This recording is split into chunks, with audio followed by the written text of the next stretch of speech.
Hello everyone. Assalamu alaikum. Ma'am live from Tony have to a City am no I any ma'am. Me sing sum Kazik Taki sum ma'am, hens and bring a city am no I any go ma'am. Quay live sang video passing the boys some videos about seeing Bramam can have it on.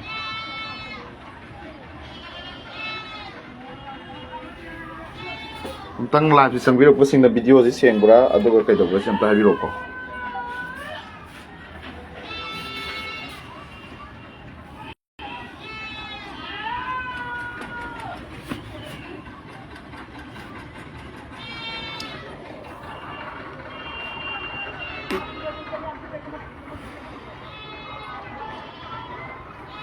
Koi live isang video ko sinau sing nam ta Sieng ina kami nam tang video network si kitang nungai ta ne koi siu si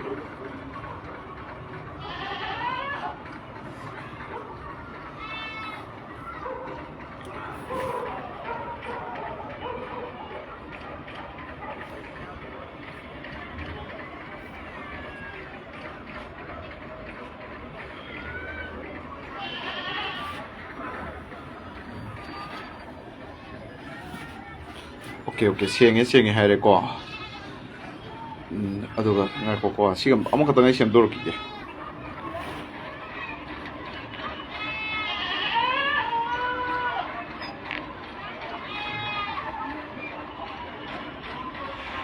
yang video sing na share am tang tosan view ko ngasi di fazana set tharake sum na fazana hai bida ya da di huran bum khoi sing je adu di khoi ji huran ba gi oi sabak pa ke pangal loi sono any communities oi sono loi na khoi gi loi na ke dor ke yang video sing na mathang share to bi ko khra ya ma ka da ingang ge ngasi di akhoi gi live tha ba si mem mi na di seram turan ngang su yaw ko live tha ba si da ka di akhoi gi kaisu kana ba leite public ta sumbo hai khra haraga mayam si punna gyan tam na ba ya bra na makhoi na tori ba mayam sing si ki seng na dum khra haijabani ngangjabani madudai khoigi leiriba Quran mum khoi sing si yamna masa phalle koi live sing video sing na dum matang share to view ko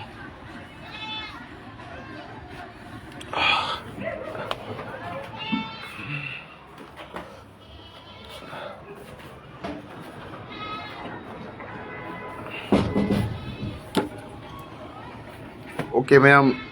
marakta muk comment ngasi di comment thoina pa roi ko ma'am adum comment khar ti yeng ba yeng ge aduga yeng roi maya maina handaki lebaki su thokpada si na thokpada wangang ki ngangi loina adu government na maman loina koi wakhan ta binna kre ko loina jasan na kre lebak su santi oi kre akoi gi pangalam sung meitai da lan thokna bana silakpa ekoi lan thokna bana silakpa mioi kharana sinbadu yaroi koi panganga meitai ga lan thokpa yaroi na ngamjaba chin noiro chin na thinga ga pangali sili naw singsu lawba ya ba lawre meitai su lawba ya ba lawre duga gyan tamina kre adugi matungda iramdam gi damak aikoi gi communities ke soiba sing amasung iramda aikoi hanthani yeng basi yeng biga no to biga no hat patu pasi to gano warak si fazana hairuba aibo ai si cookie gi influence ne cookie gi karimi ni cookie ga ai ga sangat tawi ena ai gi lairi sida cookie ama ga wari sana bagi natraga lairi ba government si ai gi social media da adum active oira laijaba mi ni koi si lairi bne ado ngasi fogi history sida hek Manipur dai koin polk pade huji phok dai Manipur thogai ga da ba ngang ki su laite ngang su ngang oi Manipur kan bada di ngang gani ado maina lairak pa misak amada ai si cookie gi involvement ni ai si drug dealer ni ai gi khela khong gi lairi bai chilinau sing ya di live se sangbiro ko dum engbiro ai na kai gumba khul lekai du da ai na samas mang na ba lekai du mang na ba lekai du gi ngasi fawda ni sapa sa ju laga नत्रगा लेकाइदुदा अइना फत्तबा अमा तौरम्बो ओइरगदि अइ अदुम मयामदा cylinder तौजगे मखोइगी हुरानबा खरा फारुरेना अइना अमुकोना पाइबा case अम्पाकोना पाइबा case अमगी लंगा लंजिल अइना थिदोबा अइबो मसिदि अखोइगी हुरानबा मखोइ खनख्रे मा हातबा यादेना सामदा लेबा YouTuber नुपी अमदा अमुको अमदे अम्पाको अनिसिना suggest तौरगा अखोइगी पांगलगी record मसिंग यामना लैरबा सेंजा थुमजादा मियोई कयागी ममित्तगी मपी कंहंद्रबा मियोई सिंगबो अम्पाको अमुकोदा यावरिबा लुकुमान अमुकोगी जुगिते member नि लुकुमान हारिबा मखोइ मयाम सिंसिना लौतुनरगा अमुकोगी president ओइ वारी साजकी अदुबो अंगांग दि फाबदा दुम थिदोरो हाय अदुबो मनुंग द प्लान दी हौजिक सोशल मीडिया दा अइंगोंदसु अइगी सिलिनाउ मणिपुर दसु अइबु नुसीबिबा लाख कया लैबनेना सिलिनाउ सिंसिना ngala प्लेटे थिगत पी यंगसन बी अइगी अइना डेट 14 जनवरी गी दा फेरोस हारिबसिगी अंगांग योनबगी केस दा अंगांग जी केदोबसिगी दा मखोइना नमदना फारगा हारिबा अमुको आम्पाको गी टीम सिना सेंगदोनखि लागा नमफुदा गन पॉइंट दा अदु मैना खुलैकाय दु सेंगदोन करे अदुगी मतुंगदा अइगी दसु दुम थागत करे अमुका हारिबा वीडियो असि हफिजाली हारिबा मागी खुलैकाय दगी हुजिक वांटेड लावरबा खुलैकाय द सिबनाबा चंगरोइदबा मयामना खेत्रिगावगी पाखंग हारिबा अकाउंट से अइदी थेंगनदे इसिलिनाव सिंगने इंगोंदा स्क्रीनशॉट लौरा थाजले अतोपा अदुदगी सना थोय हारिबा अकाउंट यामी को मयाम सिदगी खेत्रिगावगी हफिजाली अदुगा लुकुमान सिगी हिस्ट्री खंगबा अकूबा एलाइस रहमान लिलोंग मखा लेकाइगी हिस्ट्री खंगबा सिंगना यामना मयक सेंगना इरे अइंगोंदा रेकॉर्ड लेछि मथक्ता मखोइनसु रेकॉर्ड मयाम अमा इबिरे सोशल मीडिया दा अइ हुजिगी खेत्रिगावगी पाखंग आइसि अइ मसक खंगजद्री अइ मंगोंदा नंबर थाजकिबनी याम थागली नाउ अइ नंग कनानो खंगदे दुबो नंग मेसेज रिप्लाई तोरक्ते अइ वॉइस न तारादे इंगोंदा रिप्लाई तोबिरो अदुना अखोय असुंबसि थिदोकदा सपोर्ट तौर इबा खुदिंगमक पोय थागली अदुना ngसाइगी वीडियो सि अइना थागले अदुगा अइदे थागतपसिदगी नोंगालगा डेट 15 दा अफिजाली एसिगी अकाउंट दगी थागतपगी स्क्रीनशॉट लमै इंगोंदा थारै लुकमालाई सि दजु थागतपगी स्क्रीनशॉट थारै अफिजाली सिना मु इरिसिना फत्तबा मीनी एन फेरोसी इरे के हाइस वहीदुर रहमान करिसु मराल लेजदब वहीदुर रहमान लिलोंगदगी मा कुसु सेंसन बिरे कैसु सिदा अंगांग योनबगी केस तुदा करिगुमामसु यावदबा वामसु ngangjadabado सेंसले यंगबिदि बसिंग शेयर तोबियो को आई वरिसि फजना लिजरक के हाइजरक के अदुना अमुको हारिबसि कोइ मणिपुर अपुनबगिने ना कोइसु याम रेस्पेक्ट तोरमबनी मयामना खंगबिरो पांगनगी कोइगी पांगन खुनाइदा ख्वाइदगी रेकॉर्ड लेरबा मिसिंगबो थादोगा खुलाइ ओइना सिजनबा ऑर्गेनाइजेशन लमनि अमुको से हाइनिंगी मरमदि पारी मोम चैनल दा अमुकोगी आई ममांगदसु प्रेसिडेंट दा जनन्दो मसादai हाइजै नोय अमुकोगी दगी सुमेना लुकमान से मायाम लुकमान दो कंखले दो तोरंगबने थाजदेना आई रेकॉर्ड लैजै को अदुगा पारी मोम चैनल जिगा अमुकोगी आई अदु मंगोंद सु हाय अमुकोगा यामना नकनाबा मिनी नकोइना हाइबदि सुमेना हाइरपनेना अदु मंगोंदा आई हाइबनि डाइरेक्ट पंदे अदु मसाना सेंगदोरक्ते अदु ngasi ngarang sida हुजिक अमुकोगा प्रेसिडेंट सिगा वरिसा उकोनबगी सोशल मीडिया दा फ्लैक्स तौरे पारी मोम सिगा लेमिनबा खोमिनबा मकोय अमतनेसि अदुना ngसाइगी लेबाकी दमक इस्लाम की दमक वांगांगुरिबा पांगन खुनाई की दमक वांगांगुरिबा अइहाको लोइसनगेना सोशल मीडिया दा वांटेड अदु असि कयाना लाउथोरके अदुबो मरी लेनबा लोगी चिलिनाउ सिंग कयाना थिदोकपिरकबदगी यूट्यूबर नुपी दु मसक खंगबा ngamki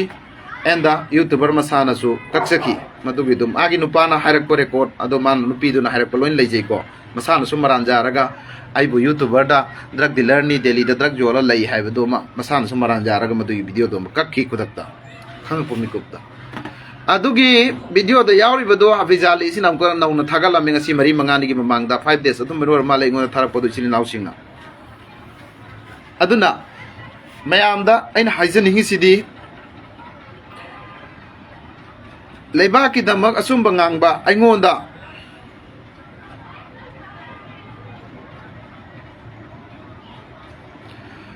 लेबाकी दमक असुंबा ngangjruba अइंगोंदा ꯑꯩꯒꯤ ꯂꯥꯏꯐ ꯀꯦꯔꯤꯌꯔ ꯑꯩꯒꯤ ꯏꯖꯠ ꯁꯣꯛꯅꯕ ꯃꯅꯤꯄꯨꯔꯗ ꯁꯛꯅꯥꯏꯔꯕ ꯀꯌꯥꯅ ꯑꯩ ꯌꯥꯝ ꯄꯟꯅꯤꯡꯗꯕꯅꯤ ꯁꯛꯅꯥꯏꯔꯕ ꯀꯌꯥꯅ ꯄꯥꯕꯨꯡ ꯁꯤꯑꯦꯝ ꯃꯁꯥ ꯌꯥꯎꯅ ꯖꯣꯕ ꯃꯦꯂꯥ ꯐꯪꯁꯟ ꯑꯩꯈꯣꯏ ꯂꯤꯕꯔꯦꯜ ꯀꯣꯂꯦꯖꯀꯤ ꯄ꯭ꯔꯤꯟꯁꯤꯄꯥꯜ ꯌꯥꯎꯅ ꯑꯩꯈꯣꯏ ꯏꯖꯨꯀꯦꯁꯟ ꯃꯤꯅꯤꯁꯇꯔ ꯌꯥꯎꯅ ꯃꯅꯤꯄꯨꯔꯒꯤ ꯌꯨꯠ ꯀꯌꯥ ꯁꯦꯝꯕꯗ ꯌꯨꯠꯁꯤꯡꯁꯤ ꯃꯥꯡꯍꯟꯕ ꯌꯥꯗꯦꯅ ꯆꯪꯁꯜꯂꯤꯕ ꯃꯤꯑꯣꯏ ꯑꯃꯗ ꯑꯩꯈꯣꯏꯒꯤ ꯃꯈꯣꯏꯅ ꯑꯩꯒꯤ ꯂꯥꯏꯐ ꯂꯣꯏꯅꯕ ꯑꯩꯒꯤ ꯏꯖꯠ ꯁꯣꯛꯅꯕ ꯑꯩꯗꯣ ꯂꯩꯕꯥꯛ ꯃꯌꯥꯝꯅꯁꯨ ꯈꯪꯉꯤ ꯀꯩꯁꯨ ꯑꯗꯨꯝ ꯃꯋꯥ ꯂꯧꯗꯦ ꯑꯩꯒꯤ ꯏꯄꯥꯗꯨꯒꯤ ꯃꯃꯤꯡꯗꯨꯁꯨ ꯑꯩꯅ ꯃꯌꯥꯝꯗꯁꯨ ꯍꯥꯏꯈ꯭ꯔꯦ ꯃꯌꯥꯝꯗꯁꯨ ꯍꯦꯟꯅ ꯈꯪꯕꯤꯔꯝꯒꯅꯤ ꯑꯩꯒꯤ ꯏꯄꯥꯒꯤ ꯃꯃꯤꯡꯗꯨꯁꯨ ꯁꯦꯔꯥꯟ ꯇꯨꯔꯥꯟ ꯏꯁꯜꯂꯒ ꯃꯈꯣꯏꯁꯦ ꯑꯗꯨꯝ ꯁꯨꯃꯥꯏꯅ ꯁꯥꯟꯅꯔꯒ ꯑꯩ ꯁꯤꯒꯤ ꯂꯥꯏꯐꯁꯤ ꯂꯣꯏꯕ ꯌꯥꯕ꯭ꯔꯥꯅ ꯌꯦꯡꯉ ꯂꯩꯔꯦ ꯑꯗꯨꯇ ꯅꯠꯇꯅ ꯅꯨꯄꯤ ꯑꯉꯥꯡ ꯐꯦꯃꯤꯂꯤꯗ ꯐꯥꯎ ꯃꯆꯤꯟ ꯃꯈꯥ ꯊꯤꯕ ꯃꯌꯥꯝ ꯑꯃ ꯌꯥꯎꯏ ꯑꯗꯨꯒꯤ ꯃꯌꯥꯝꯁꯤꯡꯁꯤ ꯑꯩꯅ ꯁꯦꯡꯅ ꯑꯗꯨꯝ ꯄꯦꯟꯊꯣꯛꯄꯅꯤ ꯃꯔꯝꯗꯤ ꯃꯈꯣꯏ ꯒꯨꯅꯥ ꯑꯣꯏꯖꯅꯤꯅ ꯑꯩꯈꯣꯏꯒꯤꯗ ꯑꯩꯅ ꯑꯗꯨꯃꯥꯏꯅ ꯂꯩꯖꯕꯅꯤ ꯑꯗꯨꯕꯨ ꯉꯁꯤꯗꯤ ꯃꯌꯥꯝ ꯑꯃꯨꯛꯀꯣ ꯍꯥꯏꯔꯤꯕꯁꯤ ꯃꯌꯥꯝꯅ ꯃꯨꯟꯅ ꯈꯪꯕꯤꯔꯣꯏ ꯑꯩꯈꯣꯏ ꯄꯥꯡꯒꯟ ꯈꯨꯟꯅꯥꯏ ꯆꯥꯎꯈꯠꯅꯕ ꯅꯠꯇꯦ ꯄꯥꯡꯒꯟ ꯈꯨꯟꯅꯥꯏꯒꯤ ꯑꯉꯥꯎꯕꯁꯤꯡ ꯃꯈꯣꯏꯒꯤ ꯈꯣꯡꯂꯣꯏ ꯑꯣꯏꯕ ꯃꯤꯅꯥꯏ ꯑꯣꯏꯕ ꯌꯥꯕ ꯈꯔ ꯐꯥꯖꯤꯜꯂꯒ ꯃꯈꯣꯏꯁꯤ ꯃꯅꯤꯄꯨꯔ ꯑꯄꯨꯟꯕꯒꯤꯅꯦꯅ ꯁꯥꯒꯠꯄꯅꯤ ꯍꯥꯏꯅ ꯑꯩꯅ ꯂꯧꯖꯔꯦ ꯃꯔꯝꯗꯤ ꯁꯣꯁꯤꯌꯦꯜꯗ ꯃꯌꯥꯝꯅ ꯉꯥꯡꯅꯔꯛꯏꯕ ꯑꯃꯁꯨꯡ ꯑꯩꯉꯣꯟꯗ ꯗꯥꯏꯔꯦꯛ ꯑꯩꯉꯣꯟꯗ ꯊꯣꯛꯏꯕ ꯊꯧꯗꯣꯛꯁꯤꯗꯅꯤ ꯑꯗꯨꯅ ꯑꯃꯨꯛꯀꯣꯁꯤ ꯑꯩꯈꯣꯏ ꯄꯥꯡꯒꯟ ꯈꯨꯟꯅꯥꯏꯒ ꯆꯥꯃꯤꯟꯅꯕ ꯌꯥꯗꯦ ꯑꯝꯄꯥꯀꯣꯁꯤ ꯑꯩꯈꯣꯏ ꯄꯥꯡꯒꯟ ꯈꯨꯟꯅꯥꯏꯗꯩ ꯃꯨꯊꯠꯀꯗꯕꯅꯤ ꯃꯔꯝꯗꯤ ꯑꯝꯄꯥꯀꯣꯁꯤ ꯄꯨꯔꯥ ꯕꯣꯏꯀꯣꯠ ꯇꯧꯗꯕ ꯌꯥꯗ꯭ꯔꯦ ꯁꯤꯗꯤ ꯃꯔꯝꯗꯤ ꯅꯍꯥꯟꯗꯒꯤ ꯇꯧꯔꯛꯏꯕꯁꯤꯗ ꯑꯃꯨꯛꯀꯣꯒꯤ ꯑꯝꯕ꯭ꯔꯦꯂꯥꯗ ꯆꯠꯂꯤꯕꯅꯤ ꯑꯃꯨꯛꯀꯣꯒ ꯅꯣꯡꯉꯥꯝꯗꯩ ꯅꯨꯃꯤꯠ ꯇꯥꯕ ꯄꯥꯎ ꯐꯥꯎꯅꯔꯤꯕꯅꯤ ꯄ꯭ꯔꯁꯤꯗꯦꯟ ꯃꯁꯥꯒ ꯇꯤꯟꯅꯔꯤꯕꯅꯤ ꯐꯪꯁꯟꯗ ꯌꯥꯎꯔꯤꯕꯅꯤ ꯑꯗꯣ ꯍꯧꯖꯤꯛ ꯐꯥꯎꯕꯗ ꯑꯉꯥꯡ ꯑꯃ ꯑꯩꯈꯣই ꯄꯥꯡꯒꯟꯒꯤ ꯃꯆꯥ ꯑꯃ ꯃꯩꯇꯩꯗ ꯌꯣꯟꯕꯁꯤ ꯑꯩꯈꯣꯏ ꯄꯥꯡꯒꯟꯅꯦꯅ ꯎꯁꯤꯠꯇꯕꯤꯗ ꯊꯝꯃꯤꯅꯤ ꯑꯗꯨꯝ ꯐꯣꯔ ꯑꯦꯛꯖꯥꯝꯄꯜ ꯃꯈꯣꯏ ꯈꯔꯁꯤꯅ ꯂꯩꯕꯥꯛ ꯅꯨꯡꯁꯤꯕ ꯁꯥꯕ ꯂꯩꯕꯥꯛ ꯑꯄꯨꯟꯕꯒꯤꯅꯦꯅ ꯋꯥꯗꯅ ꯉꯥꯡꯕ ꯊꯕꯛ ꯃꯅꯨꯡꯗꯅ ꯄꯥꯡꯒꯟꯒꯤ ꯑꯉꯥꯎ ꯑꯐꯩ ꯀ꯭ꯔꯥꯏꯝ ꯀꯌꯥꯗ ꯆꯦꯟꯅꯕꯁꯤꯡꯗꯨ ꯑꯦꯖꯨꯀꯦꯇꯤꯚ ꯃꯦꯝꯕꯔꯗ ꯊꯝꯃꯤ ꯑꯗꯩ ꯄ꯭ꯔꯁꯤꯗꯦꯟ ꯑꯣꯏꯅ ꯑꯩꯈꯣꯏꯒꯤ ꯐꯪꯁꯟꯗ ꯀꯥꯍꯜꯂꯤ ꯃꯁꯤꯅꯤ ꯑꯩꯈꯣꯏ ꯑꯃꯨꯛꯀꯣꯒꯤ ꯂꯩꯔꯤꯕ ꯀꯩ ꯍꯥꯏꯇꯥꯔꯦ ꯁꯤꯁꯇꯦꯝꯁꯤ ꯄꯥꯡꯒꯟ ꯈꯨꯟꯅꯥꯏꯗ ꯐꯦꯁꯕꯨꯛꯇ ꯑꯗꯨꯗꯒꯤ ꯃꯌꯥꯝꯁꯤꯅ ꯑꯩ ꯈꯛꯇꯅ ꯅꯠꯇꯦ ꯃꯌꯥꯝꯁꯤꯅꯁꯨ ꯃꯌꯥꯝ ꯑꯃ ꯏꯅꯔꯛꯑꯕ ꯃꯤꯑꯣꯏꯗꯨꯕꯨ ꯃꯣꯏꯒꯤꯗꯁꯦ ꯒ꯭ꯋꯦꯁꯀꯤ ꯐꯝꯐꯝ ꯂꯥꯡꯗ ꯂꯦꯡꯁꯜꯍꯜꯂꯦꯕ ꯑꯗꯨꯅꯗꯤ ꯃꯈꯣꯏ ꯃꯁꯦꯟꯁꯦ ꯑꯃꯈꯛꯇꯅꯤ ꯃꯈꯣꯏ ꯃꯁꯦꯟ ꯏꯝꯄ꯭ꯔꯨꯞ ꯇꯧꯕꯅꯦ ꯂꯧꯒꯅꯤ ꯃꯌꯥꯝꯅꯁꯨ ꯈꯟꯊꯕꯤꯔꯣ ꯋꯥꯈꯜꯗꯣ ꯑꯗꯨꯒ ꯃꯦꯟ ꯑꯣꯏꯅ ꯐꯤꯖꯥꯂꯤ ꯂꯨꯀꯨꯃꯥꯟ ꯑꯗꯨꯒ ꯑꯩꯈꯣꯏꯒꯤ ꯑꯀꯨꯕ ꯑꯦꯂꯥꯏꯁ ꯔꯍꯃꯥꯟ ꯑꯔꯥꯎꯕ ꯅꯍꯥꯛꯅ ꯈꯪꯒꯗꯕ ꯑꯃ ꯁꯥꯒꯩꯗ ꯌꯦꯡꯉꯣ ꯖꯥꯠꯇ ꯌꯦꯡꯉꯣ ꯅꯪꯅ ꯑꯩꯉꯣꯟꯗ ꯀꯩꯁꯨ ꯌꯦꯟꯗꯦ ꯁꯪꯒꯗꯁꯨ ꯌꯦꯜꯂꯣꯏ ꯅꯈꯣꯏꯅ ꯈꯪꯒꯗꯕ ꯑꯃꯅ ꯑꯣꯄꯟꯂꯤ ꯂꯥꯎꯔꯤꯁꯤ ꯁꯥꯒꯩꯗ ꯑꯣꯏꯔꯣ ꯖꯥꯠꯇ ꯑꯣꯏꯔో ꯁꯪꯒꯗ ꯑꯣꯏꯔꯣ ꯌꯨꯅꯤꯚꯔꯁꯁꯦ ꯀꯅꯦꯛ ꯇꯧꯔ ꯂꯩꯔꯤꯕ ꯅꯨꯄꯥꯅꯤ ꯑꯩꯈꯣꯏꯁꯤ ꯂꯩꯕꯥꯛꯀꯤꯗꯃꯛꯇ ꯅꯈꯣꯏꯗꯧꯅ ꯑꯩꯈꯣꯏꯗꯤ ꯀꯨꯟꯗꯦ ꯃꯤꯉꯣꯟꯗ ꯑꯩꯗꯤ ꯃꯤꯉꯣꯟꯗ ꯀꯨꯟꯗꯦ ꯑꯜꯂꯥ ꯈꯛ ꯅꯠꯇꯕꯗ ꯑꯩꯈꯣꯏ ꯁꯖꯗꯥ ꯇꯥꯗꯦ ꯀꯣꯛ ꯅꯣꯟꯊꯗꯦ ꯇꯤꯟꯅꯔꯁꯨ ꯑꯩꯈꯣꯏ ꯂꯦꯚꯦꯜ ꯑꯃꯗ ꯑꯦꯅꯤ ꯃꯤꯅꯤꯁꯇꯔ ꯑꯣꯏꯒꯦꯔꯥ ꯑꯦꯝ ꯑꯦꯜ ꯑꯦ ꯑꯣꯏꯒꯦꯔꯥ ꯑꯦꯝ ꯄꯤ ꯑꯣꯏꯒꯦꯔꯥ ꯑꯩꯈꯣꯏꯅ ꯇꯤꯟꯅꯔꯛꯄ ꯂꯦꯚꯦꯜꯗ ꯑꯗꯣ ꯐꯣꯔꯦꯟꯒꯤ ꯃꯤ ꯑꯣꯏꯒꯦꯔꯥ ꯉꯁꯤꯐꯥꯎ ꯀꯣꯛ ꯅꯣꯜꯂ ꯇꯤꯟꯅꯔꯛꯇꯦ ꯅꯈꯣꯏꯗꯤ ꯅꯁꯥꯒꯤ ꯄꯣꯀꯦꯠꯀꯤ ꯄꯩꯁꯥ ꯈꯔ ꯐꯪꯅꯕꯒꯤꯗꯃꯛꯇ ꯅꯈꯣꯏꯗꯤ ꯃꯤꯉꯣꯟꯗ ꯀꯣꯛ ꯅꯣꯟꯊꯕ ꯉꯝꯕ ꯀꯥꯡꯕꯨꯅꯤ ꯑꯗꯨꯅ ꯄꯥꯡꯒꯟ ꯁꯃꯥꯖꯁꯤꯒꯤ ꯈ꯭ꯋꯥꯏꯗꯒꯤ ꯔꯦꯀꯣꯔꯠ ꯊꯤꯔꯕ ꯈ꯭ꯋꯥꯏꯗꯒꯤ ꯁꯦꯟꯖꯥ ꯊꯨꯝꯖꯥ ꯃꯆꯥ ꯃꯁꯨ ꯐꯥꯎ ꯌꯣꯜꯂꯦꯅ ꯁꯤꯗ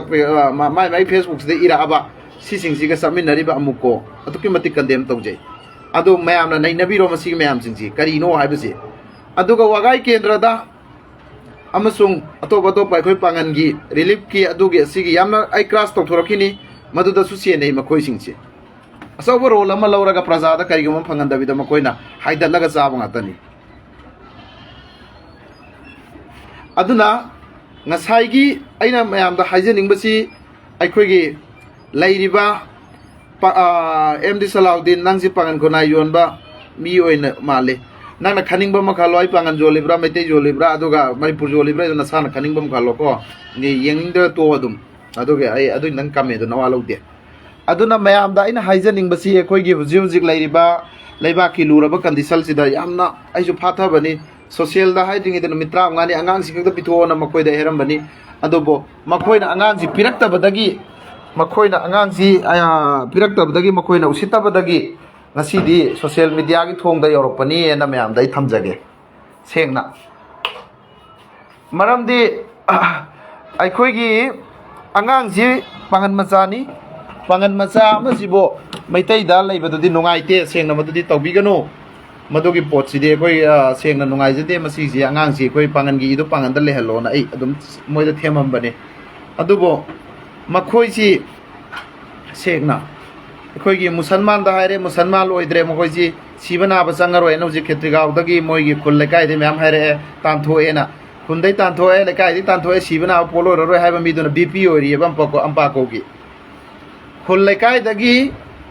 ꯑꯩꯁꯤ ꯁꯣꯁꯤꯌꯦꯜ ꯃꯤꯗꯤꯌꯥꯗꯅꯤꯀꯣ ꯈꯦꯇ꯭ꯔꯤꯒꯥꯎ ꯄꯥꯈꯪꯗꯨꯗ ꯌꯦꯡꯕꯤꯌꯨ ꯃꯌꯥꯝ ꯑꯩ ꯎꯔꯕꯅꯤ ꯑꯩ ꯃꯌꯥꯝꯅ ꯊꯥꯖꯤꯜꯂꯛꯄꯗꯩ ꯃꯌꯥꯝꯅ ꯅꯣꯂꯦꯖ ꯄꯤꯕꯤꯔꯛꯑꯦ ꯌꯥꯝ ꯐꯔꯦ ꯑꯗꯨ ꯃꯈꯣꯏꯁꯤ ꯈꯨꯜ ꯂꯩꯀꯥꯏꯗ ꯇꯥꯟꯊꯣꯛꯑꯦ ꯍꯥꯏꯔꯕ ꯃꯤꯁꯛꯁꯤꯡꯗꯨꯅ ꯑꯝꯄꯥꯀꯣꯒꯤ ꯄ꯭ꯔꯁꯤꯗꯦꯟ BP ꯑꯣꯏꯔꯤꯑꯕ ꯑꯗꯨꯒ ꯑꯗꯨꯒꯤ ꯐ꯭ꯔꯟꯇꯦꯟꯗ ꯆꯠꯃꯤꯟꯅꯔꯤꯕꯁꯤꯅ ꯀꯅꯥ ꯑꯃꯨꯀꯣꯅꯦꯕ ꯆꯠꯃꯤꯟꯅꯔꯤꯁꯦ ꯑꯗꯨꯅ ꯆꯍꯤ ꯑꯃ ꯃꯈꯥꯏ ꯅꯝꯁꯜꯂ ꯊꯝꯃꯝꯕ ꯀꯦꯁꯅꯤ ꯑꯩ ꯆꯍꯤ ꯑꯃ ꯃꯈꯥꯏ ꯅꯝꯁꯜꯂꯒ ꯊꯝꯃꯝꯕ ꯀꯦꯁꯇꯣ ꯑꯩꯅ ꯐꯥꯛꯊꯣꯛꯎꯕꯅꯤ ꯑꯗꯨꯕꯨ ꯉꯁꯤꯗꯤ ꯑꯩꯉꯣꯟꯗ ꯑꯣꯏꯅ ꯄꯔꯁꯅꯦꯜ ꯇꯧꯔꯦ ꯑꯗꯨꯅ ꯑꯩꯒꯤ ꯂꯩꯔꯤꯕ ꯅꯝꯕꯔ 1ꯗ ꯑꯩ ꯍꯧꯖꯔꯛꯀꯦ ꯑꯩꯒꯤ ꯁꯥꯒꯩ ꯑꯩ ꯕꯣꯒꯤꯅꯤ ꯕꯣꯒꯤꯗ ꯂꯩꯔꯤꯕ ꯏꯆꯤꯜ ꯏꯅꯥꯎꯁꯤꯡ ꯂꯤꯂꯣꯡꯗ ꯂꯩꯔꯤꯕ ꯑꯗꯒꯤ ꯑꯇꯣꯞ ꯑꯇꯣꯞꯄ ꯌꯥꯏꯔꯤꯄꯣꯛꯇ ꯑꯣꯜ ꯃꯅꯤꯄꯨꯔꯗ ꯂꯩꯔꯤꯕ ꯕꯣꯒꯤꯒꯤ ꯏꯆꯤꯜ ꯏꯅꯥꯎꯁꯤꯡ ꯅꯈꯣꯏ ꯑꯊꯨꯕ ꯃꯇꯝꯗ ꯑꯃꯨꯛꯇꯪ ꯑꯩꯈꯣꯏ ꯄꯨꯟꯗꯕ ꯌꯥꯗ꯭ꯔꯦ ꯑꯩꯒꯤ ꯃꯦꯁꯦꯟꯖꯔꯗ ꯑꯩ ꯈꯪꯕꯁꯤꯡ ꯑꯩꯒꯤ ꯏꯆꯤꯜ ꯏꯅꯥꯎꯁꯤꯡ ꯑꯩꯈꯣꯏ ꯃꯨꯟꯅ ꯈꯟꯅꯗꯕ ꯌꯥꯔꯦ ꯑꯩꯈꯣꯏ ꯑꯉꯥꯡꯅꯤ ꯃꯥꯡꯉꯤꯁꯤ ꯑꯇꯇꯥ ꯑꯣꯏꯅ ꯑꯟꯖꯨꯃꯟꯗ ꯍꯥꯏꯔꯦ ꯑꯟꯖꯨꯃꯟꯗꯁꯨ ꯆꯪꯉꯝꯃꯦ ꯑꯗꯣ ꯊꯥ 3 ꯐꯥꯎꯒꯤ ꯃꯅꯨꯡꯗ ꯄꯤꯒꯗꯕꯅꯤ ꯍꯥꯏꯔꯒ ꯀꯩꯒꯨꯝꯕ ꯄ꯭ꯔꯣꯁꯦꯁ ꯑꯃ ꯂꯧꯈꯠꯇ꯭ꯔꯦ ꯅꯍꯥꯟꯁꯨ ꯑꯩ ꯍꯥꯏꯈ꯭ꯔꯦ ꯃꯣꯏꯅꯁꯨ ꯇꯧꯔꯛꯇ꯭ꯔꯦ ꯑꯗꯨꯗꯤ ꯑꯩꯈꯣꯏꯒꯤ ꯑꯇꯇꯥ ꯑꯣꯏꯅ ꯂꯩꯔꯝꯃꯦꯅ ꯑꯩꯈꯣꯏꯒꯤꯁꯨ ꯂꯩꯕ ꯌꯨꯅꯤꯇꯤ ꯑꯣꯏꯕꯁꯤ ꯇꯧꯔꯒ ꯑꯉꯥꯡꯁꯤ ꯍꯪꯕꯗ ꯃꯈꯣꯏꯁꯤꯡꯁꯤ ꯑꯦꯅꯤ ꯑꯦꯡꯒꯜꯗ ꯊꯦꯡꯅꯔꯒ ꯑꯩꯈꯣꯏ ꯃꯈꯣꯏꯗꯒꯤ ꯑꯉꯥꯡꯁꯤ ꯂꯧꯒꯗꯕꯅꯤ ꯃꯁꯤ ꯑꯃ ꯑꯩ ꯕꯣꯒꯤꯒꯤ ꯏꯆꯤꯜ ꯏꯅꯥꯎꯁꯤꯡꯗ ꯑꯩ ꯆꯤꯡꯁꯜꯂꯤ ꯁꯥꯒꯩ ꯖꯥꯠ ꯍꯥꯏꯕꯁꯤ ꯑꯩꯈꯣꯏ ꯏꯆꯤꯜ ꯏꯅꯥꯎ ꯁꯦꯡꯅ ꯂꯩꯔꯤꯕ ꯑꯇꯣꯞꯄ ꯁꯥꯒꯩꯒꯤ ꯄ꯭ꯔꯖꯥ ꯄꯨꯝꯅꯃꯛꯇꯁꯨ ꯔꯤꯀ꯭ꯋꯦꯁꯅꯤ ꯃꯦꯟ ꯑꯣꯏꯅ ꯑꯩꯈꯣꯏꯒꯤ ꯕꯣꯒꯤ ꯁꯥꯒꯩꯅ ꯃꯦꯟ ꯑꯣꯏꯅ ꯃꯁꯤ ꯑꯩꯈꯣꯏꯗ ꯊꯣꯛꯄꯅꯤꯅ ꯑꯩꯈꯣꯏꯅ ꯍꯥꯟꯅ ꯍꯧꯐꯝ ꯊꯣꯛꯏ ꯑꯗꯨꯅ ꯑꯩꯈꯣꯏꯒꯤ ꯁꯥꯒꯩꯒꯤ ꯑꯣꯏꯕ ꯂꯩꯔꯤꯕ ꯑꯆꯧ ꯑꯁꯥꯡ ꯂꯩꯔꯤꯕ ꯑꯣꯏꯕꯤꯔꯤꯕ ꯃꯌꯥꯝ ꯂꯤꯂꯣꯡ ꯃꯅꯨꯡꯗ ꯂꯩꯔꯤꯕ ꯑꯇꯣꯞ ꯑꯇꯣꯞꯄꯗ ꯂꯩꯔꯤꯕ ꯑꯗꯨꯗꯒꯤ ꯀꯣꯛꯇꯥꯗ ꯂꯩꯔꯤꯕ ꯑꯗꯨꯗꯒꯤ ꯌꯥꯏꯔꯤꯄꯣꯛꯇ ꯂꯩꯔꯤꯕ ꯈꯦꯇ꯭ꯔꯤꯒꯥꯎꯗ ꯂꯩꯔꯤꯕ ꯁꯤꯒꯤ ꯃꯌꯥꯝ ꯊꯧꯕꯥꯜꯗ ꯑꯦꯅꯤ ꯃꯐꯝꯗ ꯂꯩꯔꯤꯕ ꯑꯩꯈꯣꯏꯒꯤ ꯏꯆꯤꯜ ꯏꯅꯥꯎꯁꯤꯡ ꯃꯁꯤ ꯋꯥꯒꯥꯏ ꯀꯦꯟꯗ꯭ꯔꯗ ꯂꯩꯔꯤꯕ ꯃꯁꯤ ꯄꯨꯟꯁꯤꯜꯂꯒ ꯌꯥꯝꯅ ꯃꯊꯣꯡ ꯍꯣꯛꯇꯕ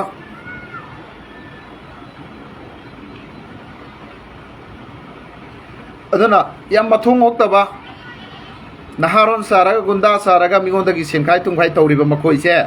ꯃꯁꯤ ꯊꯤꯡꯍꯧꯗꯕ ꯌꯥꯗꯦ ꯑꯃꯁꯨꯡ ꯑꯩꯈꯣꯏꯒꯤ ꯑꯉꯥꯡꯗꯨ ꯂꯧꯃꯤꯟꯅꯕꯗ ꯃꯇꯦꯡ ꯄꯥꯡꯕꯤꯌꯨ ꯃꯌꯥꯝꯗ ꯍꯥꯏꯖꯔꯤ ꯑꯗꯨꯒ ꯑꯃꯨꯀꯣꯒꯤ ꯃꯌꯥꯝꯅꯁꯨ ꯍꯦꯟꯅ ꯈꯪꯕꯤꯔꯝꯃꯅꯤ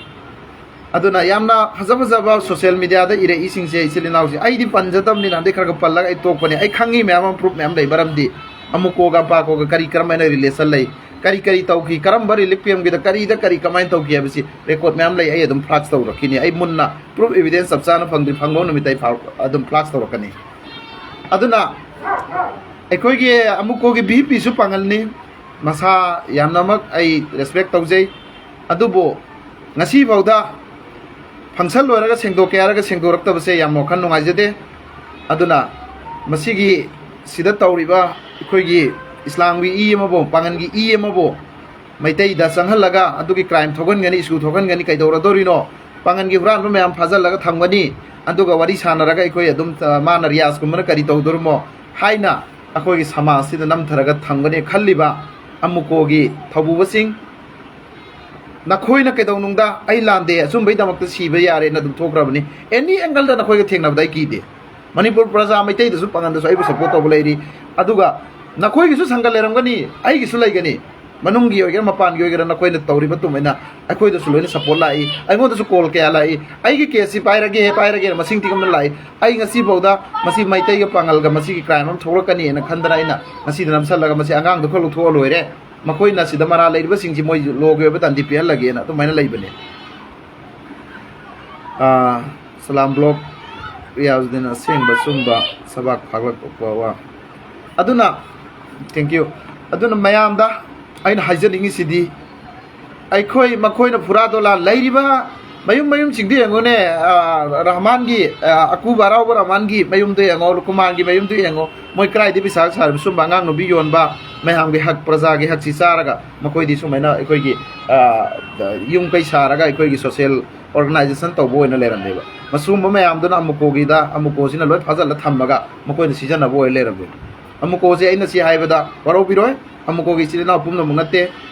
ꯑꯗꯨꯅ ꯃꯁꯤꯗ ꯆꯦꯟꯅꯔꯤꯕ ꯑꯃꯨꯀꯣꯗ ꯂꯨꯀꯨꯃꯥꯟ ꯌꯥꯎꯔꯤ ꯑꯗꯨꯅ ꯂꯨꯀꯨꯃꯥꯟꯁꯤꯁꯨ ꯀꯦꯁꯇ ꯅꯍꯥꯟꯗꯩ ꯆꯦꯟꯅꯔꯤꯕ ꯑꯃꯨꯀꯣꯗ ꯂꯩꯔꯤꯕꯅꯤ ꯑꯗꯣ ꯉꯁꯤꯐꯥꯎ ꯑꯃꯨꯀꯣꯅ ꯁꯦꯡꯗꯣꯔꯛꯇꯕꯅꯤꯅ ꯑꯃꯨꯀꯣꯅ ꯇꯧꯔꯤꯕ ꯑꯉꯥꯡ ꯌꯣꯟꯕ ꯈꯣꯠꯄꯁꯤ ꯂꯣꯏꯅꯃꯛ ꯃꯈꯣꯏꯅ ꯇꯧꯍꯟꯕꯅꯤ ꯍꯥꯏꯕꯁꯦ ꯑꯩ ꯑꯃꯨꯀꯣꯒꯤ ꯃꯐꯝꯗ ꯂꯧꯖꯔꯦ ꯑꯗꯨꯅ ꯉꯁꯤꯗꯒꯤ ꯑꯃꯨꯀꯣꯗ ꯑꯩꯈꯣꯏ ꯁꯞꯄꯣꯔꯠ ꯇꯧꯔꯔꯣꯏ ꯑꯩꯒꯤ ꯑꯣꯏꯅ ꯇꯧꯔꯔꯣꯏ ꯑꯩꯒꯤ ꯐ꯭ꯔꯦꯟ ꯁꯥꯔꯀꯜ ꯑꯩꯒꯤ ꯐꯣꯂꯣꯋꯔꯁꯤꯡꯁꯨ ꯃꯌꯥꯝ ꯇꯧꯕꯤꯔꯅꯨ ꯃꯈꯣꯏꯁꯤ ꯃꯔꯝꯗꯤ ꯑꯩꯗꯤ ꯌꯥꯝꯅ ꯑꯩ ꯑꯃꯨꯀꯣꯁꯤ ꯌꯥꯝ ꯅꯨꯡꯁꯤꯅ ꯌꯥꯝ ꯐꯩꯅ ꯈꯟꯕꯅꯦ ꯑꯗꯨ ꯃꯄꯥꯟꯗꯅ ꯃꯈꯣꯏꯁꯤ ꯀꯩꯗꯧꯔ ꯃꯅꯨꯡꯗ ꯌꯥꯝ ꯐꯖꯕ ꯏꯔꯛꯈ꯭ꯔꯦ ꯑꯩ ꯁꯣꯁꯤꯌꯦꯜ ꯃꯤꯗꯤꯌꯥꯗ ꯊꯥꯔꯛꯏ ꯃꯌꯥꯝꯁꯤꯡꯁꯦ ꯑꯩ ꯌꯦꯡꯅꯤꯡꯗ꯭ꯔꯦ ꯑꯗꯨꯕꯨ ꯈꯦꯇ꯭ꯔꯤꯒꯥꯎꯒꯤ ꯄꯥꯈꯪ ꯑꯗꯨꯒ ꯁꯅꯥꯊꯣꯏ ꯑꯗꯨꯒ ꯑꯇꯣꯞꯄ ꯂꯩꯔꯤꯕ Nakhoi na aigi voice taraga ai bon support tawbiribam so Achumba puthokpada nakhoi na lingna seng bai doriba nakhoi mayam ai support full tawi si Achumba damak siba giruno Achumba manganga ma si ko kesu kaide lebak santi gi lebak ki iram dam kai na bo airu no kamuren oi na bo airu no la le dana amuko do khak sayo ampa ko do khak sayo aduga maitai punu mak sai biya de pangal punu mak sai biya de bara leba mi du di koi isorna la na dandi pirakani soidana moi ngasi chen kisano yam koi na chen baro yang chi naharon thoglo dana naharon tinaba hafizali lukman aduga si mastermind rahman nari dule di naharon no mai noi mi kap ke hat ke do halo dana kapo dana hujik ma'am social media thadoroi ja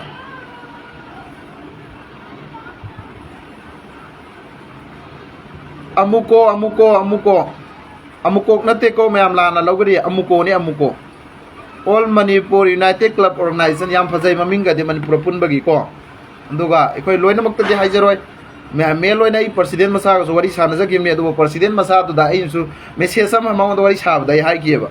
ai bo sumaina leba ki wa ngangi ba ai bo sumaina samnu pi noi amuko mi amada lukmal har siga tawra insale gan as adu di thaj de hari ne kala leba using social da viral ore ba president ga maga hairu riba pari imongi nupi sonia je sina so dum namitu da haira kiba lai ba aduge hairu riba amukogi nupiduna ngasidi amukogi president ga leminaraga video kya nammi eba adu Usitaba Nakhoi sidi tauge tawrim natraba handagi di aikoi adu torongari khangde hare hojikti sidi intelligence yam wangma matamni sociology na aiga sanari si juloin phaba ngamba moini sanari su phaba ngamba ngata de Delhi da laiba ina samnu pidu thiraga youtuber do kathalan banga maga makhoi gumba da ina kari tawai ngamoi dorino ba makhoi ni SP da sangaga aigi da makta adudagi natraga atop orambasu yai sangbudu bo ai direct ai noi kai sangui ngasi ge hai banga mineba maram de mata ai bu nungsi basu mi lak amani de laijei ba Manipur da sengna aikoi irang si leiberena khatna ba launa ba si yari moi khanaroi launa roi na leijabane maram di leibak si usik leiri si papa mapi leite aduga hoji mi gi aikoi gi leibak thugai ba pa ma community sina sans loksala ine bo jikti moina pyar thamoi thamjalai adagi hoji separate administration jo moina lauki dorba maram di center na yam tai ba mohoi di nampak ta leiba aikoi gi silinau jing di pangal loi gera maitai oi gera loi sirani han dai so halini hana dagi so 2019 da koi pangan ga maitai ga tani sigriba India government no mayam ta kap tam du suicide na su ni adu ni sinin thamaga ngasi da dum moi di kalleba adu aikoi gi di kan ngai leite ba aikoi di haning ba matam dani pangan ga maitai ga ji hali se dum naharo ni sakhang da bani adu ni sinena aduna mayam da ina haijaning badi sengna makhoi gum basi koi public dolai public na masi koi log yo da su lo si mana panga ga mamitanga leire angang child trafficking da chena ba singje phadre maram di makhoi sangana amana menaram ba yai menabiyo ai adum pauta jai aduna masida leiri ba koi gi mainly Islam bo yari ba amasung pangal bo yari ba pangal khunai gi amasung leibak ki wangangi ba maitai silinau singi damak amasung pangal gi wangangi ba ai haki mathak da makoi na sumaina Achumba makoi gi puthobada tawba se mayam na miyeng sangbiyo amasung makoi si ekoi lam khuding makta akoi pangan gi amuko da amuko ji all Manipur hujiki haibadu ni ko United Club Organization si da ekoi pangan gi oina di masi amta yawi da na ba na ina haijari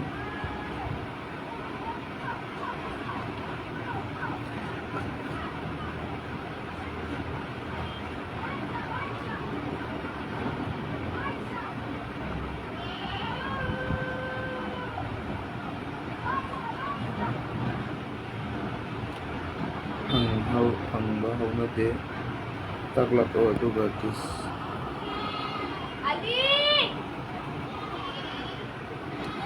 aduna mayam da aina ngasi haijari singse senior reality amuko kanano hujik mayam khange ampa ko kanano hujik khange aikoi makhoi siga saminna ba makhoi ga kedawada kari ikoi kanamo phangani amsung phangoi mayam na khantabiro masi ayo open challenge dani ko hai je laina proof evidence lera ba kan dani hai singsi hujik so do mayam na intellectual loiba mayam singje pajra munna thibiyo aina haiji khangba mayam do hujik social media da mathang share amena akoina haibu su kai dreba maramdi Manipur do all Manipur haraga kanglup purup ki khaide ar manung dana uran ba mayam tawraga kang aikoi gi hu kamba communities masen khanna raba pangal masen khanna naba adai maitai ga khanna naba silibsi makhoi singsineba maramdi nandagi si case aikoi se for example haigeba pangan nupa mana koi gi maitai gi si jo ama leba maitai sirinau gi I amadi jolam meba adu amukona tora pharaga ma do hol sail home da thamgreba hujiki case da mari leinab dani ko hujiki hairiba ferozar ji nupi ji maitai nupi ni mana chelak pasi mai life tu yam leibada mama du no jo haibre ko tare nupi de gi maitai gi chilinau gi mama sina feroz na kan bi bani cha nupi gi life hai ba ingodre ko leijai ko aduna adui potu oibadagi life tu kan biraga jokbi re masa du su pangalola lage ne joy maming bo ali khan kawi hai adu gi do amuka jolam me du ma adu angang du koi gi madon chana tawraga adu jolam ba kan sida hare angang du sa lokhat le lokhat pakam da pangan da bibi rakre sidi maitai gi ne maitai da tham sen sail hom da thamgra pangan gi I ama maitai jon badu di adu di lokhat pidre ba maitai gi koi gi maitai masa maitai pa da palamaga po ga lak pose sigi maitai gi I du di sail hom da lokhat laga thamgre ba adu pangan masa pangan da leira aga pangan da pala matung da pangan du po ko masa se sidi pangan da pala po ko masa sidi ngasi pho sahi ma makhai si tha hom de mang gi du si pho pangan da thammi ba lokhat te ba mafam ju khange jon ma mi su khange huran ma mi su khange every all sida I also police so department so organization so loina mak leiri me ba adu da ngasi pho wa lokhat ta bi da leiri ne ba phok ta bi da adu ga sumba pharu ba ibo sumba hairu ba ibo amuka ingon da la personal ta salakano Lukman Hafizali aduga akhoi gi Rahman Akuba Rauba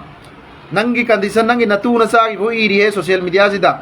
nangi sida iri si nasa sing du kaya rakpan police na paw kan balak pa adu pho mayam leiri nang nasa sing du gi yam jogo chada mayam siri iri ai na haibro te ko si social media da namit to khara kang biyo nang naga Hafizali na haibro like kan nammi tauri loina mayam na thidore sai di khangde Hafizali di angau bani na noin certificate am bisal laga BP so heli angau bani have record me am to ingon da kaw grabo noin a hing da haib to ingon da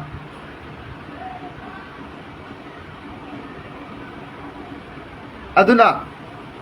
mayam da ai comment Muhammad Riaz Khan ai comment krapa zaroi sidi mayam sigi siri reaction yam sauna lakada ba pone na makoi jing ji kra sok pa yaw gani maram de asum ba hai ba si loi shauning bane adura ko na khantar aganda ai hanbe yare halage hanbe yare halaroi comment gi oina no comment ai kanam gi reply tawroi nakhoi adum ngangna ba do asum ba kamune loi roi da ba aduga ai koi mi na nungai roi da ba comment bibi gano afa ba comment piyo angon do oiro su suggest to ba ya ba CCM di chumtho hai ba do kesu kai de aduna hairi ba sing ji di asum ba seng ba ta ni ko sidi nahandagi aina thengnare sida ampa ko doi press note tho airam bane makoi gi flags tawdri da noi press note am tho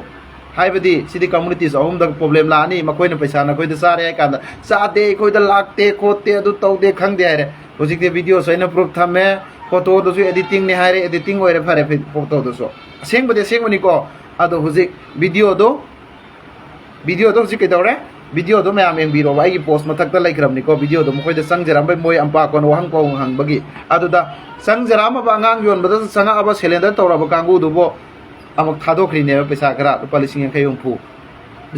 phu du na moi live tu na te da kya mu ngai dori no ba adu sigi crime sing asi sahi mo khainam jalami ne paisa kara du gi damak da adu na mayam da ichilinaw sing da haijaning badi ai khoi Manipur da apunba na akhoi lekai da unit hangra pangan gi sumai tai gi adu lai du na kanaroi singkhong singya da tummi ba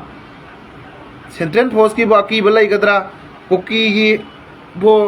force ki ba aki balai gadra ani gi marak da tumli ba isiri naw sing si wakhan khansi akhoi na khul lekai Manipur da karano akhoi da pangan gi sumai tai gi joi harak ge ba kari gi no ba goi gi da unit hang dor si lekai da lan si gi oina sakka da sing da ne ba thengna daw jingam khai thugai ge bu kangu sida akhoi khun sida Manipur thugai ge ba yawra braba akhoi gi khul lekai sida unit hang dori si hojik podi sigai re hai na re o sigai re hai re yam phai masi sigai grisi lan si krai da no songnari si lan si border area da songnari ra aduga akhoi gi lairi ba pangan gi khulak maitai gi khulak taraba lan si thoi si pangan su maitai su lebak thugai ge sida yawra braba aina hangjaning si akhoi khulak ta unit hangaga lairiba adudagi kedawri singji nate ngalaba ma kariyam gi punpham club sangam thamdi ai lan sikrai da no ba lan gi ngaka dori si unit hangi sin kari gi no ba lekai khundu da kari tawba gi no ba lekai khun da ke do sin lekai khun jina lan thogla bra nomai ka ba Manipur saka da natra karai da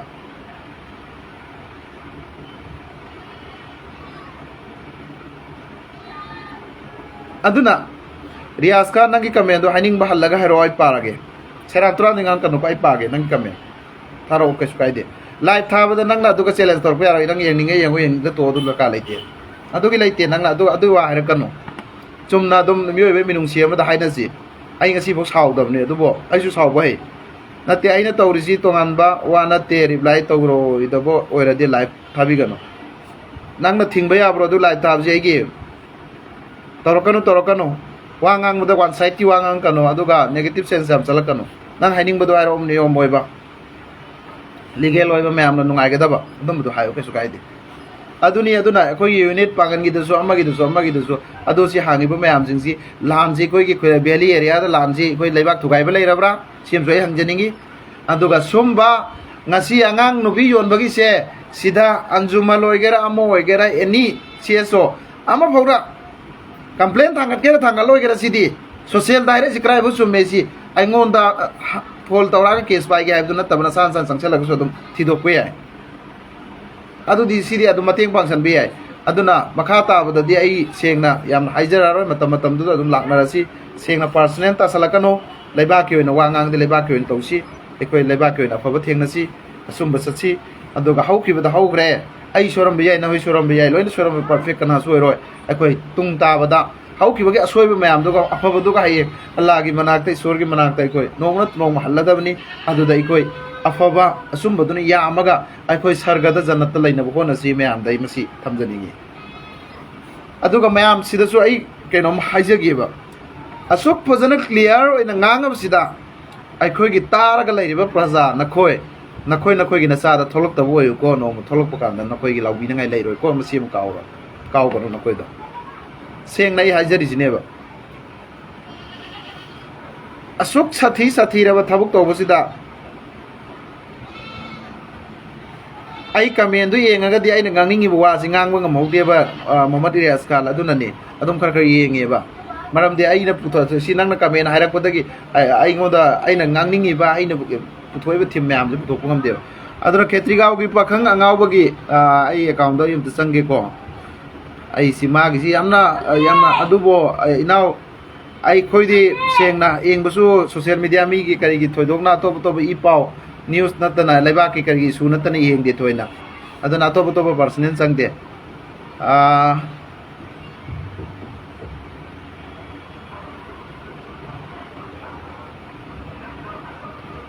sida hairi je mayam da secretary gaw gi pakhang ngaw ko to sida ni ko hairi ja mayam to sieng biyo ai yeng jabani ko sieng biyo aduna ketriga wi pakhang haiba angaw ba haibante ketriga wi pakhang haiba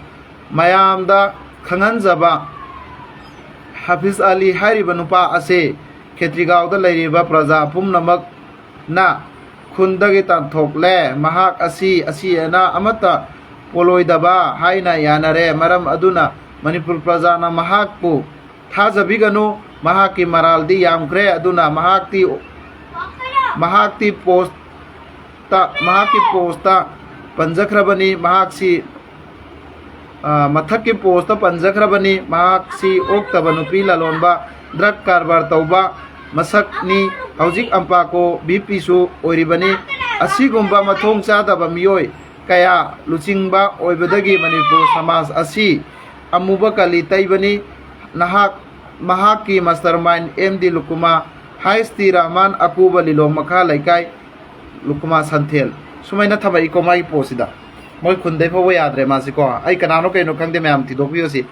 aduga sida ma sumai sida lai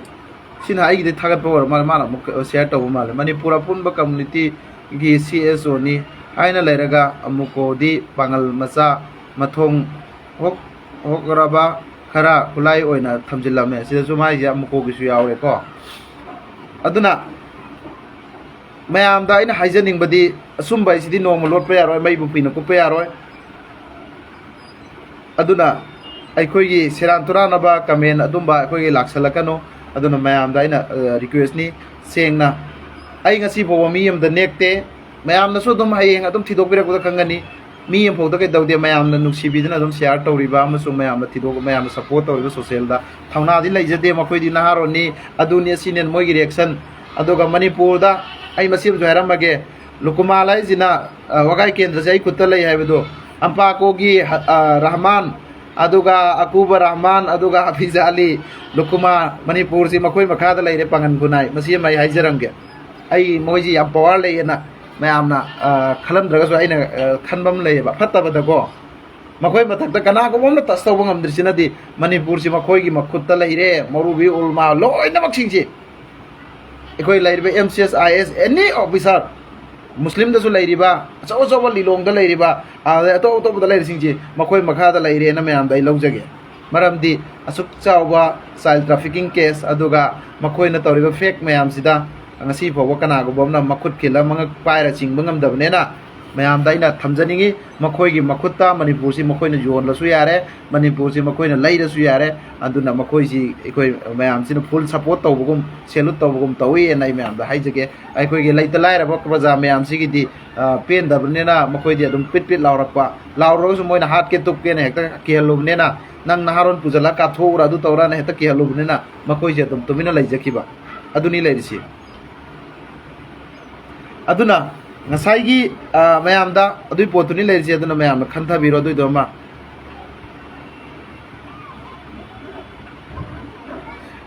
hoi rias